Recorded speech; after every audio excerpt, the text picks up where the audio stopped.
Assalamualaikum warahmatullahi wabarakatuh. Bismillah, alhamdulillah, wassalatu wassalamu ala rasulillah ibn abdillah, la haula wa la quwata illa billah, amma ba'dah.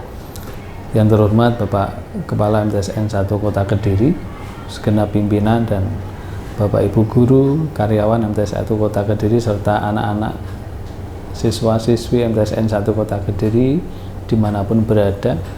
Alhamdulillah kita bisa melanjutkan kajian kitab Lubabul Hadis pada kali ini. Semoga kita diberi kekuatan istiqomah dan diberi ilmu yang manfaat barokah. Sebelumnya mari kita doakan dulu musannif hadzal kitab, semoga kita mendapatkan keberkahan dari beliau. Al-Fatihah. A'udzubillahi minasyaitonir rajim. Bismillah. Alhamdulillahirabbil alamin. Syuratul ladzina an'amta. Pada kali ini kita memasuki bab yang ke-20, yaitu kita akan bersama-sama mengkaji tentang bagaimana keutamaan istighfar. Bismillahirrahmanirrahim. Al-babu utawi iki bab iku tetep ing dalem nutur.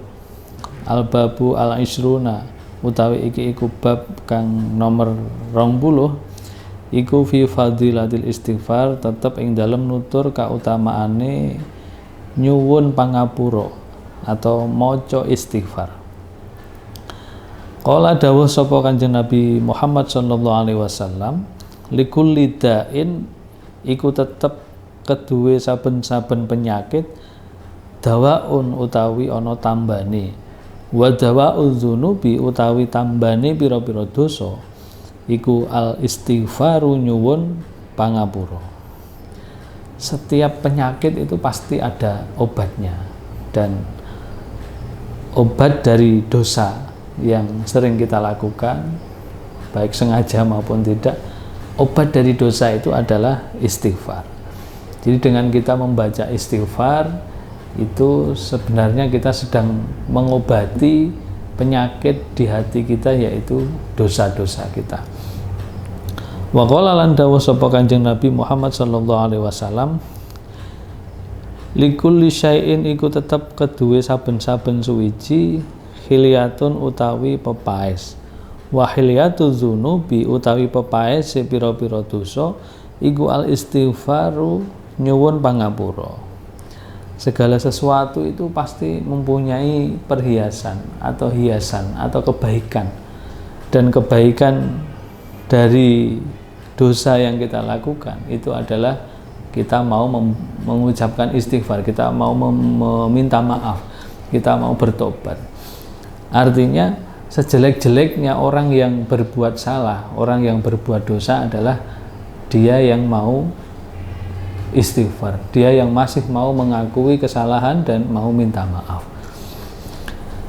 Wa qala lan dawuh sapa Kanjeng Nabi Muhammad sallallahu alaihi wasallam, man utawi sapane wong iku istighfaro nyuwun ngapura sapa wong, ghafara mongko ngapura sapa Allahu Allah lahu maring wong, ingkana senajan ana sapa wong iku faron melayu minazahfi saka saka barisan perang.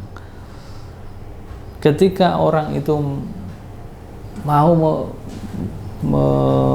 membaca istighfar, mau minta maaf, jaluk ngapura kepada Allah Subhanahu wa taala, maka ghafarallahu lahu, Allah akan mengampuni.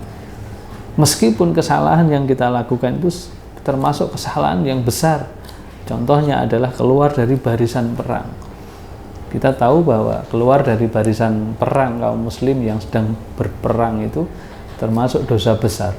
Meskipun kita melakukan kesalahan yang fatal, manakala kita masih mau menyadari, mengakui kesalahan dan kita membaca istighfar, ghafarallahu lahu, maka Allah akan mengampuni dosa kita. Wa qala lan dawuh sapa Kanjeng Nabi Muhammad sallallahu alaihi wasallam, ma asarra ora netepi sapa wong man istighfaro kang nyuwun ma asarra man ora netepi sapa wong istighfaro kang nyuwun ngapura sapa wong wa in ada senajan bali sapa wong fil yaumi ing dalem sedina sab'ina marratan 70 ambalan.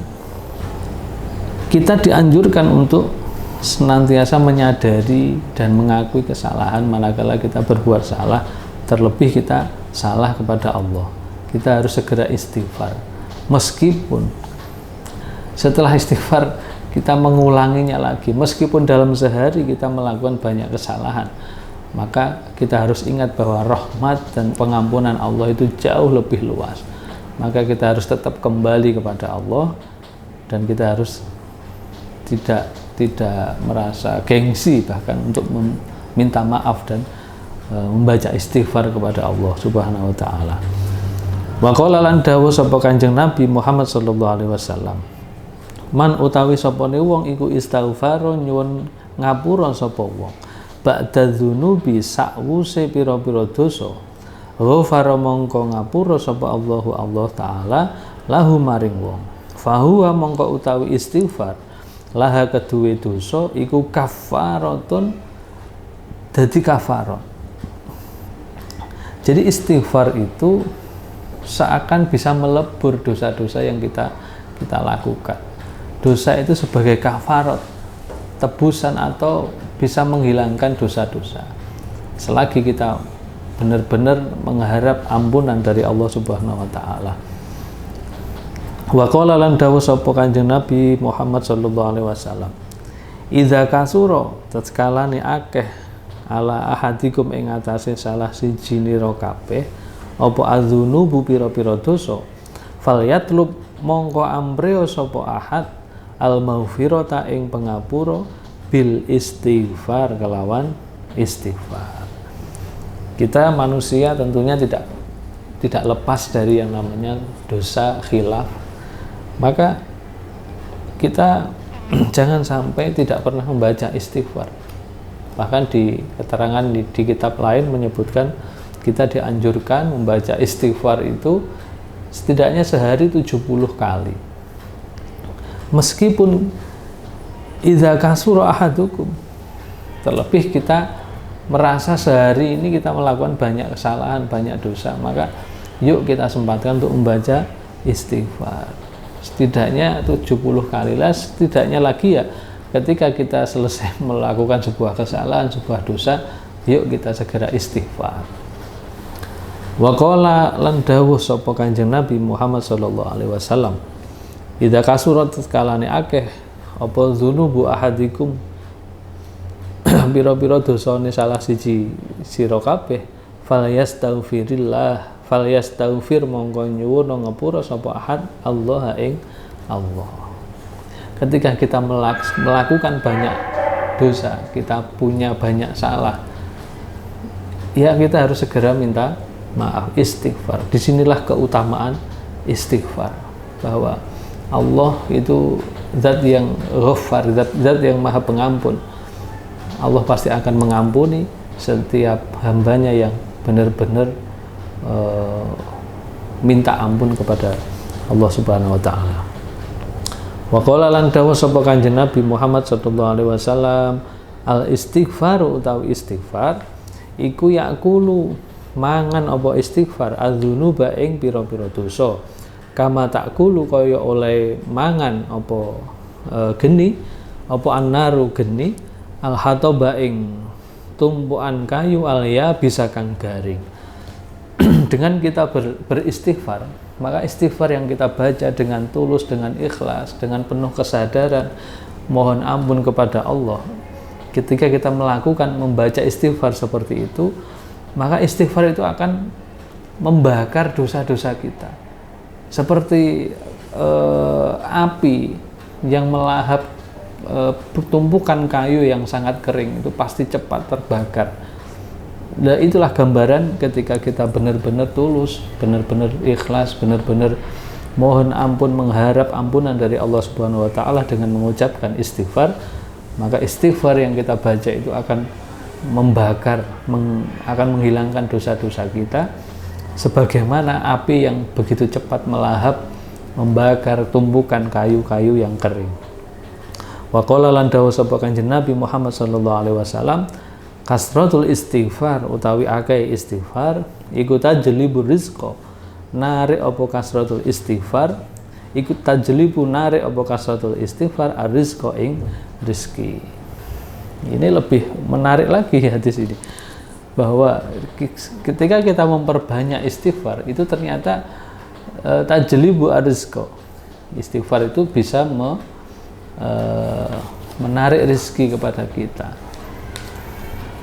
Jadi itulah keutamaan istighfar, tidak hanya mendatangkan ampunan dari Allah, tapi juga bisa mendatangkan rezeki bagi orang yang betul-betul membaca istighfar dengan tulus ikhlas itu.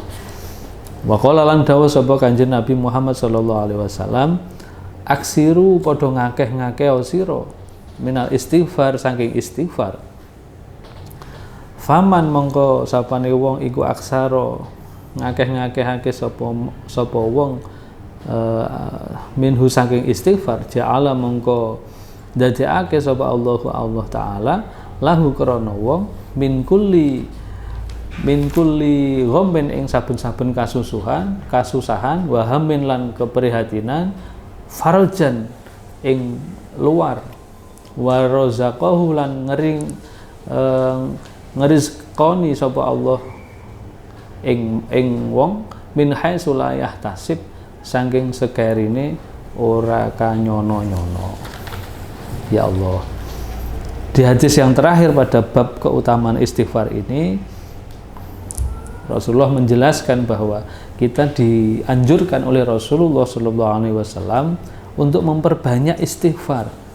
Kenapa? Karena orang yang memperbanyak istighfar, dengan begitu Allah akan menjadikan istighfar itu bisa menjauhkan kita dari kesusahan, bisa menjauhkan kita dari keprihatinan.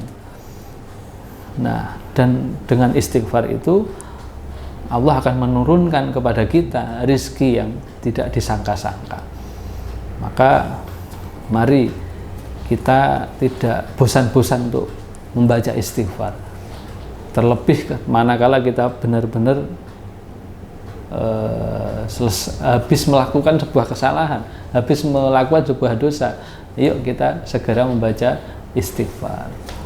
Setelah melakukan kesalahan, yuk segera istighfar sesegera mungkin.